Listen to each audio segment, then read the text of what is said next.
All right, if everyone could start finding their seats, we'll get started.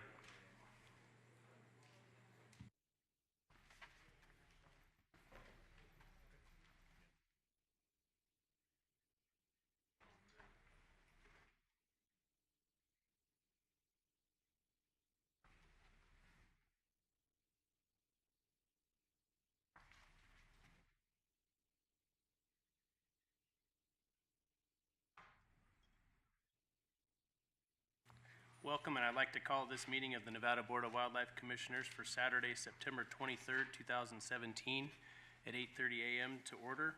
We'll start off with the Pledge of Allegiance led by Commissioner McNinch.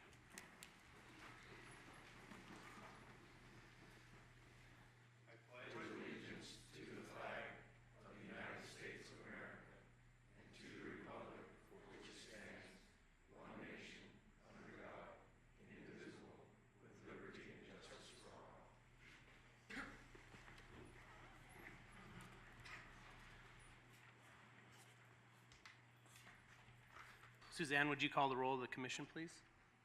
Chairman Wallace. Here. Vice Chairman Johnston. Here. Commissioner Almer. Here. Commissioner Barnes. Here. Commissioner East. Commissioner Hubbs. Here. Commissioner McNinch. Here. Commissioner Valentine. Here. And Commissioner Young.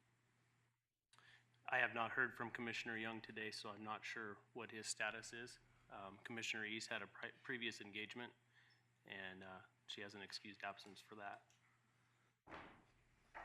Will the County Advisory Board members please stand and announce themselves?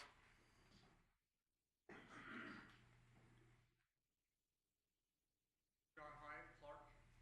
Julie Hunter, Carson. Chad Foster, Douglas.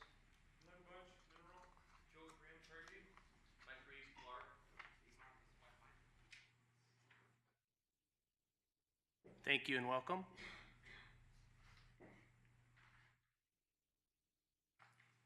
With that, we'll close agenda item number 18, move to agenda item 19, approval of the agenda. Chairman Wallace for possible action. The commission will review the agenda and may take action to approve the agenda. The commission may remove items from the agenda, continue items for consideration, or take items out of order. Has everyone had a chance to review the agenda? Questions or comments on the agenda? Seeing none, I'll take it out to public comment on agenda item 19, approval of the agenda. Seeing no public comment, I'll bring it back to the commission for a motion.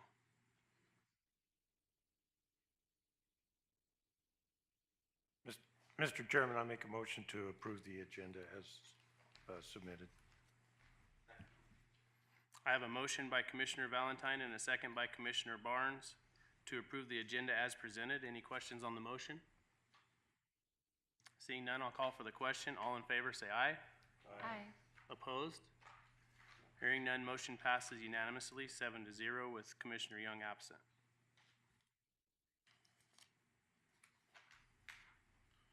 Closing agenda item number 19, moving to agenda item number 20, member items, announcements, and correspondence.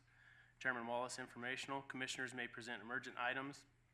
No action may be taken by the commission. Any item requiring commission action may be scheduled on a future commission agenda. The commission will review and may discuss correspondence sent or received by the commission since the last regular meeting and may provide copies for the exhibit file. Commissioners may provide hard copies of their correspondence for the written record. Member items? Commissioner Hubbs? I received ample communication regarding an item on the agenda for today, and specifically the commercial collection of reptiles. It was so much that I just gave my list of names to Suzanne today so she can add that to the record and have the correct spelling of each individual in case all of the commissioners weren't copied on that correspondence, so we can have a comprehensive list. And then in specific, I had two conversations. One was with a Mr., and I apologize if I get this name wrong because he called me on my way to court. Tom Benz? I think it was Thomas Benz. Okay, we spoke the other day about some of his interest in commercial collection of reptiles. And then I also spoke with Patrick Donnelly with the Center for Biological Diversity as well, in depth, the other day from my office. And that was the two oral communications that I've had. Thank you, Commissioner Epps. Commissioner Valentine? Thank you, Chairman Wallace. I too received a substantial number of emails. I also received a phone call from Mr. Robert Bentz sometime around the 1st of September, in which he indicated to me that the pitfall traps that he had placed had been removed. So I just want to bring that to everybody's attention. Thank you, Commissioner Valentine. Further, Commissioner Almberg? I also received a whole bunch of correspondence, but I did have a couple verbal conversations. I had a presentation that was sent to us from Thomas Spence. We read it and had a follow-up conversation. Also had correspondence sent from Joe Blakesley from the Trappers Association and had a follow-up conversation with him as well. Thank you, Commissioner Almberg. Vice Chairman Johnston? For the sake of completeness, I also spoke to Thomas Bentz via telephone, I believe it was Thursday morning. I also received a phone call and had a discussion with Joel Blakesley that was all related to the commercial collection of reptiles. I received numerous emails that I believe all the commissioners in the department received, in addition to additional information, packages of material that were sent to my home. One was a book and a letter. I believe the department received that as well, or a copy of the book. And Mr. Bentz also sent some additional information to me, which I believe he also sent to the department. So. Thank you, Vice Chairman. I too received the same thing. I didn't receive a call from Mr. Blakesley, but from Mr. Bentz, and then correspondence also from them in the mail, and numerous emails. So not to round it out, but Commissioner Barnes. I too received basically the same correspondence, had the same phone calls, one with Mr. Blakesley as well. Commissioner McNinch. Unusual that we run through this way, but I too had conversations with Mr. Thomas Bentz, and of course there were plentiful emails, and minus the ones that might have come in very late yesterday. I think we've reviewed most of those. So. Any further comments from the commission? Seeing none, Director Wasley, do you have anything? I do. Full disclosure, I too received a significant number of emails. Those emails are all cataloged in the director's office and were forwarded to the full commission. Apologize for some redundancy in some of those emails, but we'd rather send them multiple copies than risk not sharing public comment. So we will have a complete available record of all those comments. I do have an additional item today, Mr. Chair. Today is National Hunting and Fishing Day, and I'd be remiss if I didn't at least mention that. In 1972, Congress passed a bill acknowledging that the fourth Saturday of September shall be recognized as National Hunting and Fishing Day. And I'd like to just read a few sentences from the National Hunting and Fishing Day website, and it's titled How a Good Idea Became a Great Tradition. Over 100 years ago, hunters and anglers were the earliest and most vocal supporters of conservation and scientific wildlife management. They were the first to recognize that rapid development and unregulated uses of wildlife were threatening the future of many species. Led by fellow sportsman President Theodore Roosevelt, these early conservationists called for the first laws restricting the commercial slaughter of wildlife. They urged sustainable use of fish and game, created hunting and fishing licenses, and lobbied for taxes on sporting equipment to provide funds for state conservation agencies. These actions were the foundation of the North American wildlife conservation model, a science-based, user-pay system that would foster the most dramatic conservation successes of all time. Populations of white-tailed deer, elk, antelope, wild turkey, wood ducks, and many other species began to recover from decades of unregulated exploitation. So it was certainly not by design that we have a commission meeting scheduled on the fourth Saturday of September, but I did think it was a significant enough of an occurrence to at least acknowledge it and put that on the radar and provide some acknowledgement of the past conservation efforts of the sportsmen and women. So thank you, Mr. Chair. Thank you, Director Wasley.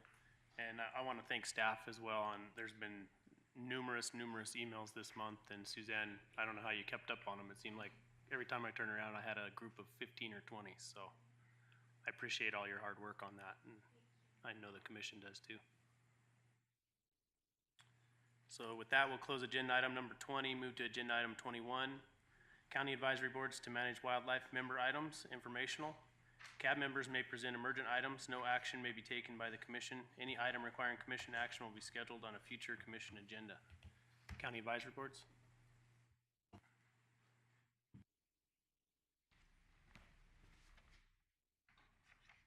Good morning. For the record, Mike Reese, Clark County CAB. To add on to what Director Wazee stated, Governor Sandoval on Monday, the 19th of September, proclaimed it September 19th was Nevada's Hunting and Fishing Day here in our state. I was hoping to bring a copy of it, but they sent it to my wrong email address, so I probably won't have a copy until tomorrow. But September 19th is Nevada's Hunting and Fishing Day. Thank you. Thank you, Mr. Reese. Further county advisory reports?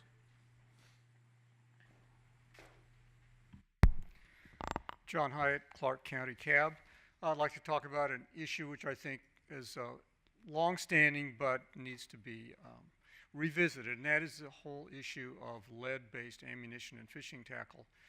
We've known for decades about the deleterious effects of lead shot on waterfowl. It's been banned. The state has actually banned use of lead ammunition on wildlife management areas, but the new information that I think really needs to be acted upon is the information about how bullets fragment in large animals. And a number of states have implemented programs in which hunters can donate game to needy people, and somebody made the decision that needed to really look at that. So they started x-raying it, and what they're finding is that when a bullet which contains lead hits anything hard in an animal, like a bone, it fragments. And those fragments are small, and they travel a long distance in the meat, sometimes a foot or more away from the point of entry. And this is really a public health issue. People talk about eating wild game because of its health benefits. Well, if there's lead in that, it may not hurt adults, but it's deadly for children.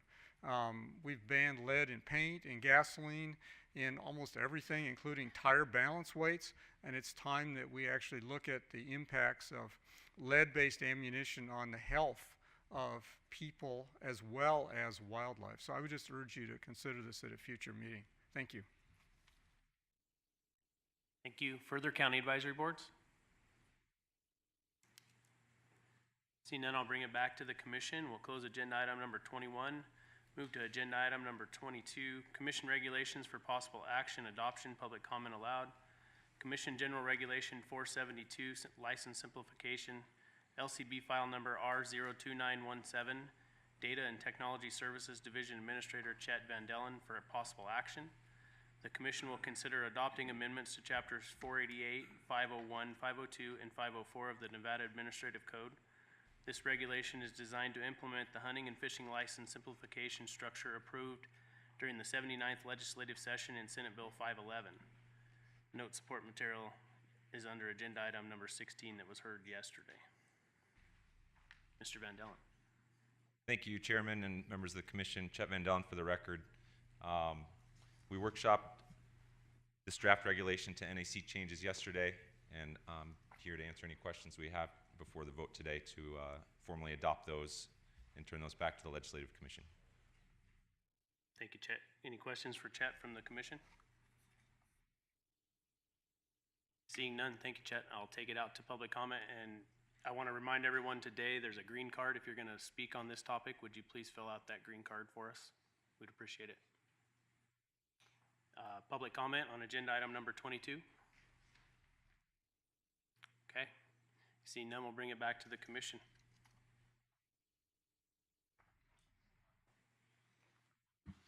Vice Chairman Johnston. Mr. Chairman, I'd move to approve Commission General Regulation 472, LCB file number R029-17 as presented.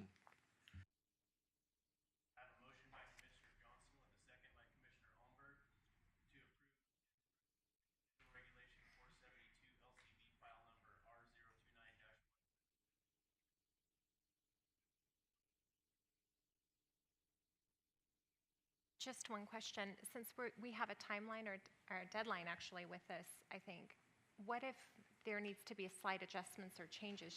Is there a way that we can give them ability to amend, or is that just something that they would have to do if they noted that a certain section was omitted or incorrectly? Just because there's so many sections? I don't know. I think I would have to defer to the department on that question.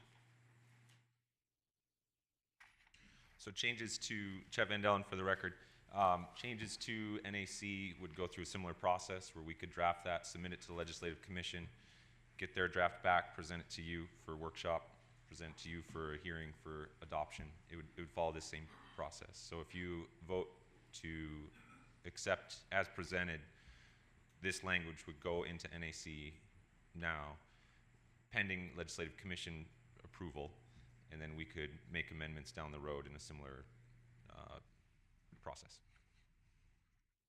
Does that answer your question? Okay. Is everyone clear on the motion? I have a motion on the table. I'll call for the question. All in favor, say aye. Aye. Opposed? Hearing none, motion passes unanimously, 7-0, with Commissioner Young still absent. And I just received a message from him, and he is not going to be here today. So I'll quit repeating that, and we'll just, as though he's absent, so.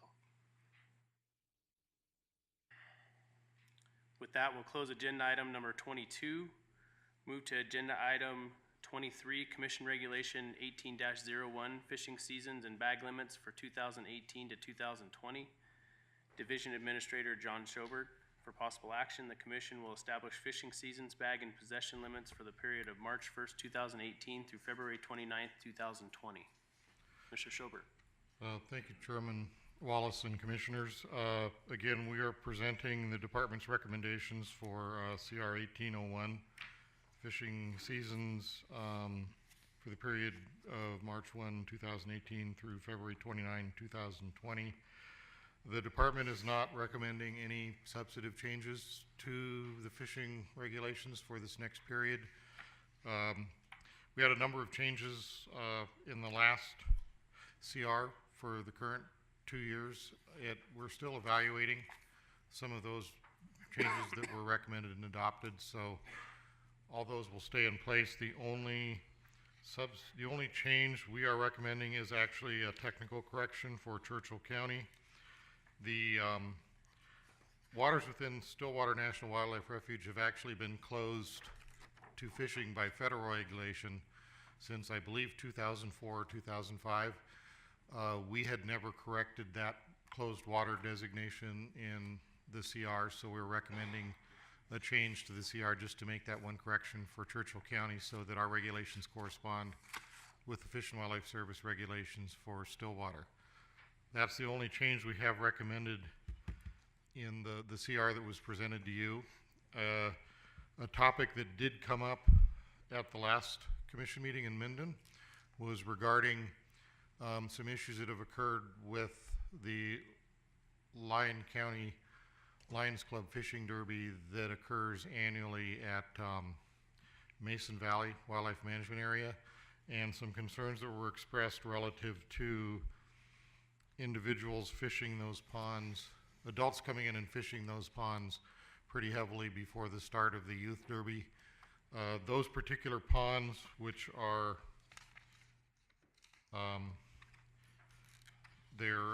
Coonsley Pond and Hatchery Out Ponds 1, 2, and 3. All three of those ponds are actually within the immediate area of the fish hatchery, so normally they are closed to public access.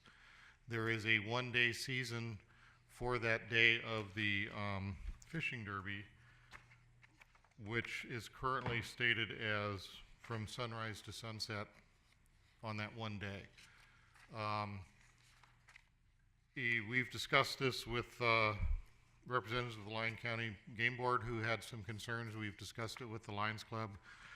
We have a couple of options if the commission chooses to make a change to the regulations that would address that problem and hopefully provide some solution going forward so that we didn't continue to have those conflicts.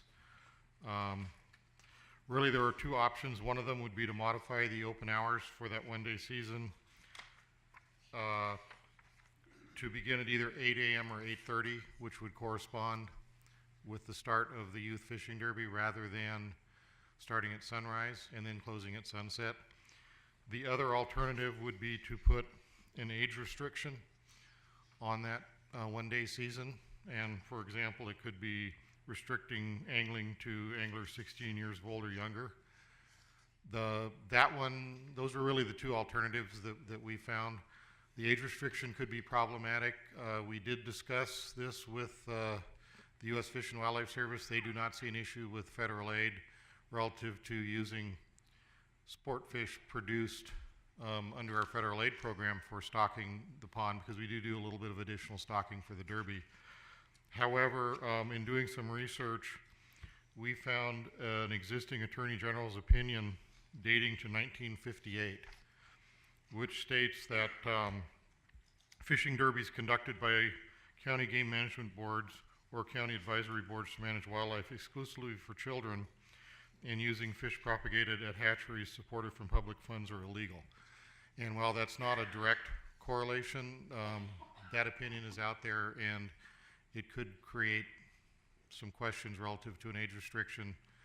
Our recommendation would be, if the commission does choose to make a change to the CR that you have in front of you, that simply changing the opening hours of that one-day season would be effective and certainly would be less potentially controversial relative to that legal opinion that is out there, even though it's an old one.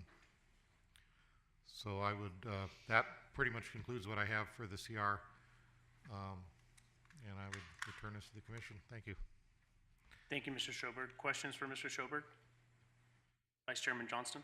I just want to thank the department, Mr. Schoberg, for paying attention to that issue and coming up with some alternative solutions. I know a one-day fishing derby may not seem like a big deal, but for the Lions Club and the kids in Mason Valley, it is, and I appreciate the time and attention you've given it. Thank you, Commissioner Johnson. We did have a third alternative, which was continue the public shaming, and that doesn't seem to be working very well, so we thought we'd come up with a couple of others. Further questions for Mr. Schoberg? Seeing none, thank you, Mr. Schoberg. I'll take it out to public comment. On number 23, Commission Regulation 18-01, fishing seasons and bag limits. Seeing no public comment, I'll bring it back to the commission for a motion or decision. Just Commissioner Johnston. Quick comment, since it's in my hometown, I'd like to see maybe a 9 a.m. start time for the Coonsley Ponds on the first Saturday in May. I think that gives the Lions Club and the kids sufficient time to get to the ponds, get set up, and be open to everybody. But then the children are not being beaten by early risers. And I think by keeping it 9 a.m. to sunset, it would give everybody an opportunity to go there and fish that day. And I believe, talking to Elmer Bull, they start the derby at 8:30. So okay, he had recommended 8 a.m. as the start time. As for the fishing? To close it at 8 a.m. was, I believe, Elmer's recommendation. Okay. Was that? Close it or open it at 8 Open it at 8. Opening the season at 8 a.m. Okay. Rather than 9 a.m. Are they, okay. Well, if that's, Elmer's on the Lions Club, so he knows what he wants, so he's gonna get 8 o'clock if it doesn't work. It came from them, so. further questions or comments from the commission? Do I have a motion?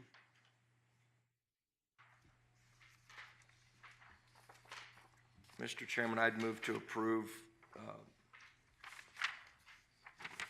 the fishing seasons as set forth in CR 18-01 as presented, with one change, and that the hours for the first Saturday in May at the Mason Valley Wildlife Management Area for the Coonsley Pond Hatchery, Out Pond 1, 2, and 3 be from 8 a.m. to sunset.